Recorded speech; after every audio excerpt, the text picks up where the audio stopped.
Chapter on करो। ये द्वितीय पाठ विलिष्यवाणी न कदापि मैं श्रोता। Yes ma'am.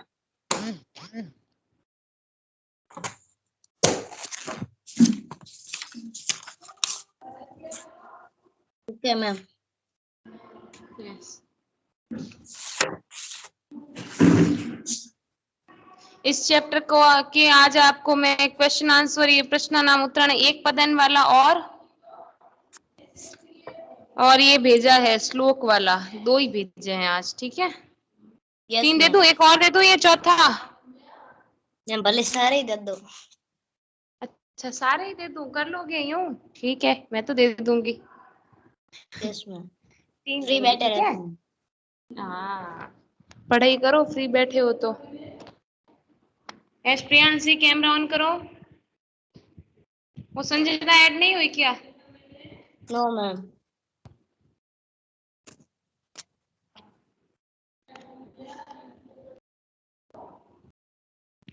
यस, चलो आगे देखते हैं। विलक्ष्य मतलब गुफा, वाणी आवाज, न नहीं, कदापि कभी भी, मैं श्रुता मैंने गुफा की आवाज कभी भी नहीं सुनी। प्रस्तुत पाठ संस्कृत के प्रसिद्ध कथा ग्रंथ पंचतंत्रम के तृतीय तंत्र काकोलुकियम से संकलित किया गया है।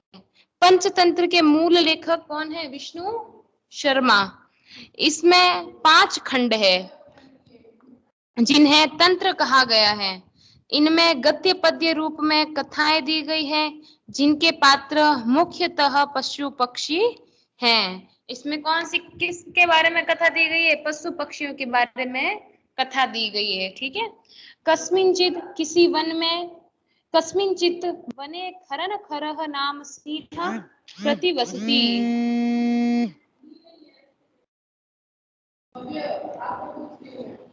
किसी वन में खरन खरह नाम का सिंह शेर प्रतिवसति रहता है। सह कदाचित इतस्तः परिभ्रमण शुद्धार्थः न किंचिदपि आहारम प्राप्तवान। अब वो कहता है इतस्तः, इधर उधर परिभ्रमण घूमता हुआ, शुद्धार्थ भूख से व्याकुल, भूख से बहुत व्याकुल था, और कुछ भी भोजन प्राप्त नहीं हुआ। किंचिदपि कुछ भी, आहार भोजनम प्राप्तवान नहीं भोजन मिला उसको, पूरे दिन में कुछ भी नहीं मिला, वो इधर उधर भटक रहा था। ततः सूर्यास्त समय एकम महती गुहा दृष्ट्वा स अचिंतयत। और एक वह क्या कहते, तब सूर्यास्त के समय एकाएक महती बड़ी गुफा दृष्टवा देखकर स अचिंतयत सोचने लगा। अब वो इतनी बड़ी गुफा देखकर यह सोचने लगा, नूनम एतस्याम गृहायाम रात्रो को अपि जीव आगच्छति। नूनम निश्चय ही इस गुफा में रात्रि में को अपि कोई भी जीव आगच्छति आता होगा, कोई भी जानवर या जीव यहाँ पर आता होगा। अतः अत्रैव निगूढ़ो भूत्वा तिष्ठामि इति। अतः अत्रैव यही निगूढ़ा छिपकर, भूत्वा तिष्ठामि इति मैं उसका वेट करूंगा, बैठ जाता हूँ। एतस्मिन् अंतरे गुहाया स्वामी दधिपुच्छ नामक श्रृंगालः समागच्छतः। एतस्मिन्, इसी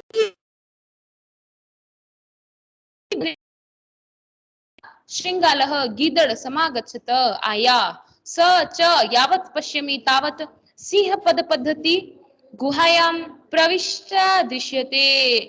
और उसने वहां पर पश्यति छपे हुए पैर देखे, तावत सिंह पद पद्धति सिंह के पैर गुहाया परिष्टा दृश्यते गुफा में घुसे हुए पैर देखे। न च बहिरागत, लेकिन बाहर आए हुए पैर नहीं, के अंदर जाए हुए तो पैर है लेकिन वो बाहर आया वे पैर नहीं थे, निशान नहीं थे। अचिंतयत श्रृंगालः अचिंतयत, गिदड़ सोचने लगा, अहो विनष्टो अस्मि, अहो हे नष्ट हो गया, नूनम अस्मिन् बिले सिंह अस्तित, इसमें इस गुफा में, बिले गुफा में, सिंह शेर अस्तित सो है। तर्कयामी और वह सोचने लगा, तत्की करवाणी अब मैं क्या करूं, एवं विचिंत्य अब वो सोचकर दूरस्थ दूर रव कर्तुमारब्ध और वह दूसरे ही कारण इस कारण वह किया भोबिला उसने कुछ सोचा और उसने और कुछ बोलने के लिए उसने शुरू किया, कुछ बोलना शुरू किया, भो बिलो। अब उसने क्या, हे गुफा गुफा को आवाज देनी स्टार्ट की सोचकर कि कुछ प्लान बनाता हूँ इस गुफा। उसने क्या प्लान बनाया गुफा को आवाज देने का कि न स्मरसी, क्या तुम्हें याद नहीं है, स्मरसी याद नहीं है, स्मरण नहीं है, नियन्मया त्वया सह समयः कृतो अस्ति यत् यदाहं बाह्यतः प्रत्यागमिष्यामि तदा त्वं माम आकरिष्यसि। अब उसने कहा, क्या तुम्हें याद नहीं है कि तुम्हें मैंने एक समय पहले कभी भी एक वचन दिया था, वादा किया था, जब मैं गुफा में आऊंगा या फिर यहाँ पर आऊंगा तब तुम मुझे आवाज दोगी, माम आकरिष्यसि, मुझे पुकारोगे। यदि तुम माम न आह्वयसि, यदि तुम मुझे आह्वान नहीं करोगे, मुझे नहीं बुलाओगे, तरहि अहम द्वितीयम विलयास्यामि इति, तुम मुझे आवाज नहीं दोगे, तुम मुझे नहीं बुलाओगे तो मैं किसी दूसरी गुफा में चला जाऊंगा। अतः एत छुत्वा सिंह अचिंतित, यह सुनकर जो सिंह है वो चिंतित हो गया, सोचने लगा, नून मेषा गुहा स्वामिनः सदा संभावान करोति, निश्चित रूप से सदा ये गुफा है वो हमेशा क्या करती है, उसका आह्वान करती है, उसको पुकारती है, परंतु मद भयात न किंचित वदती, लेकिन मेरे भय से ये गुफा है वो नहीं बोल रही है। अथवा सद्विदम उच्चेत, अथवा सही है, यही कहा गया है, सद्विदम कहा गया है, भय संत्रस्त मनसा हस्तपादादिका क्रिया प्रवर्तन्ते न वाणी च व्यपतुष्यादिको भवेत। अब उसने कहा गया है कि जो व्यक्ति भय डर से नहीं तो उसका मन काम करता है, हस्तपाद अधिकम, और नहीं हाथ, डरे हुए मन वाले लोगों के नहीं तो हाथ पैर काम करते हैं, आदि संबंधित प्रवर्तनते काम नहीं करते हैं, न वाणी और नहीं तो उसकी वाणी काम करती है, वह पतुश्चादिको भवेत, और वो मुझे मेरे भय से, मेरे कंपन से ये जो गुफा है वो बोल नहीं रही है, वो आह्वान नहीं कर रही है। तद अहम अश्य आह्वान करोमि, और वो सोचने लगा कि मैं इसका आह्वान करता हूँ, मैं इसको पुकारता हूँ। शेर सोचने लगा, एम सह बिले प्रविश्य मैं भोज्य भविष्यति, और अगर मैं उसको आवाज दूंगा तो वो बिल में प्रवेश कर लेगा, और प्रवेश करेगा, प्रवेश करते ही उसके ऊपर मैं झपटा मार लूंगा, उसको मैं खा जाऊंगा, भोज्य भविष्यति, मैं उसको खा जाऊंगा। इत्थम विचार्य सिंह सहसा श्रृंगालस्य आह्वानम करोतः, इतना सोचकर इस प्रकार विचार कर सिंह शेर सहसा अचानक श्रृंगालस्य आह्वानम करोतः, गिद्दड़ को आवाज देता है, पुकारता है। सिंहस्य उच्च गर्जन प्रतिध्वनिना सा गुहा उच्चे श्रृंगालम आह्वयत, और वह ऊंचे स्वर में श्रृंगाल को, गिद्दड़ को बुलाता है। अनेन अन्यपि पशवः भयभीता अभवन, और जो इसी से भयभीत होकर दूसरे भी पशु हैं वो डरकर भागने लगे। श्रृंगालो अपि ततः दूरम पलायमान इमं पठतः, इसी से वह श्रृंगाल है जो डरकर दूरम पलायमान, दूर भागता हुआ कहता है, अनागतम यम यह कुरुते स शोभते स सोच्यते यो न करोत्यनागतम वने अत्र संस्थस्य समागता जरा विलक्ष्यवाणी न कदापि मैं श्रुता। अनागता आने वाले को हम कभी भी रोक नहीं सकते, कुरुत स शोभते सुखी च सोच्यते, और अगर हम कुछ सोचते हैं, अगर हम बुरा सोचते हैं तो करोत्यनागताम, और उसका बुरा ही होता है। वने अत्र संस्थस्य समागता जरा, और मैं तो अब बूढ़ा हो गया। ये कहता है कि मैंने पहले कभी भी अपने सुख के बारे में नहीं सोचा, कुछ भी नहीं सोचा। वने अत्र, लेकिन अब तो मैं समागता जरा बूढ़ा हो गया हूँ, मेरा तो बुढ़ापा आ गया है। बिलस्यवाणी न कदापि मैं श्रुता, और कभी भी मैंने आज तक बिल की या गुफा की आवाज नहीं सुनी, लेकिन आज मुझे ऐसा ड्रामा करना पड़ा। और ये देखो बिल आवाज, गुफा से आवाज कौन दे रहा है? शेर दे रहा है। और ये क्या कह रहा है? कब मैं इतना बूढ़ा हो गया हूँ लेकिन मैंने कभी भी गुफा की आवाज नहीं सुनी। समझ में आ गया? ये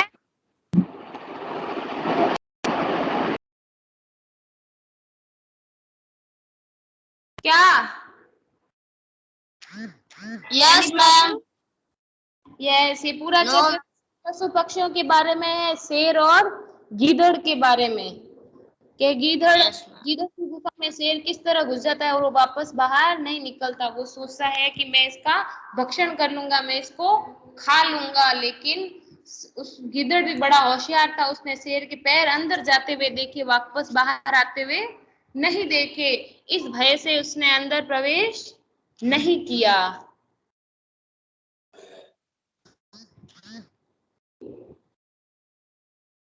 ठीक है? Yes, समझ में ma'am. आया chapter? Yes ma'am. Priyanshi, any problem? No ma'am. Yes.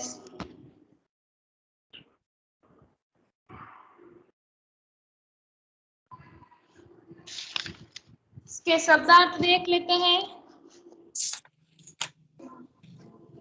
कस्मिंचित, किसी वन में, तस्मिन प्लस चित, शुद्धार्थः, शुद्धार्थः मतलब भूख से व्याकुल, अंतरे बीच में, निगूढ़ो भूत्वा छिपकर, पर सिंह पद पद्धति ही, शेर के पैरों के चिन्ह, रवः शब्द आवाज, यावत तावत जब तक तब तक, समय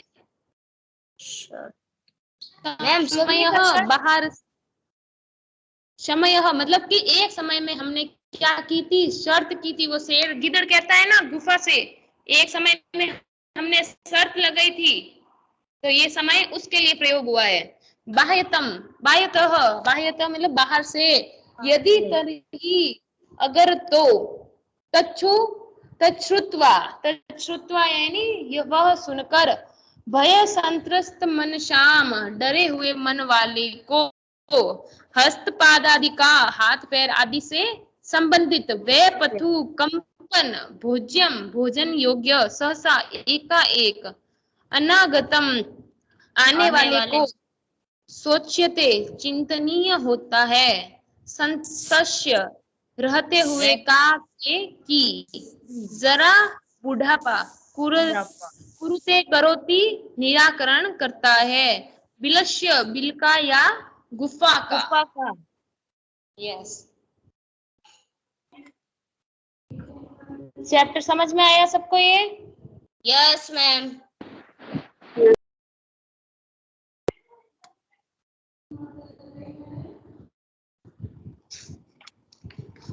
यस।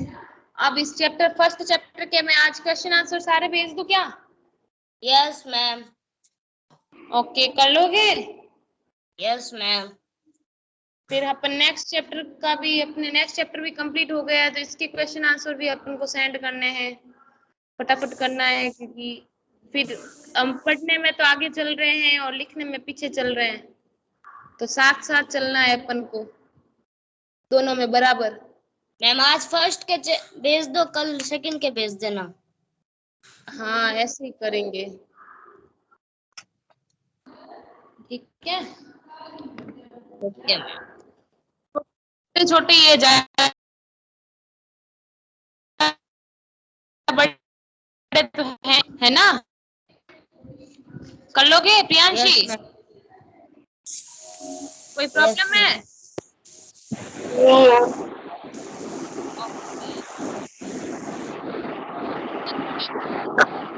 Thank you ma'am.